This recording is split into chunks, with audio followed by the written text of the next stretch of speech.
வேதம் சொல்றது சௌ ஸ்ரேயான் பவதி ஜாயமானஹா. பகவான் பூமியில் பிறக்க பிறக்க அவதாரம் பண்ண பண்ண இன்னும் அவருடைய பெருமை, அழகு, தேஜஸ், பொலிவு எல்லாம் கூடிண்டே போறதுன்னு. நமக்கெல்லாம் பூமியில இன்னும் பிறக்க பிறக்க அறிவு மங்கி போய் சம்சாரத்திலே விழுந்துருவோம்.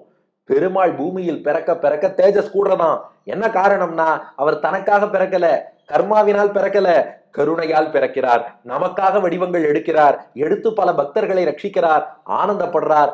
தானே அழகு கூடிண்டே போறதாம். அதனால எம்மா உருவும் வேண்டுமாற்றாலாவாய், நீ நினைச்ச மாத்திரத்துல வடிவம் எடுப்பதாலே எழில் ஏறே இன்னும் அழகில் சிறந்தவனாகத்தான் ஆகிறாய். அப்ப எனக்கு நீ தலைவனும் நீதான், எனக்கு பிடித்தமான திருமேனி கொண்டவனும் நீதான், என்னை ஆண்டு இவ்வளவு தூரம் அடிமைப்படுத்தினவனும் நீதான்.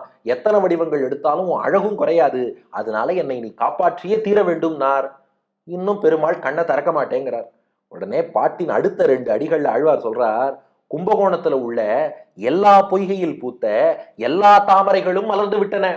ஆனா உன் திருமேனிங்கிற பொய்கையிலே உள்ள உன் கண்கள்ங்கிற 2 தாமரை மட்டும் இன்னும் மலராம இருக்கே, அது எப்படி மலராமல் இருக்கலாம்? ஏன்னா ஊர்ல உள்ள எல்லா தாமரையும் மலர்ந்துருத்துன்னா இந்த திருமேனியில் உள்ள 2 தாமரை மலர வேண்டாமா? அதுதான் பாட்டின் 3 மற்றும் 4வது அடிகள். செம்மா கமலம் செழுநீர் மிசைக்கண் மலரும் திருக்குடந்தை.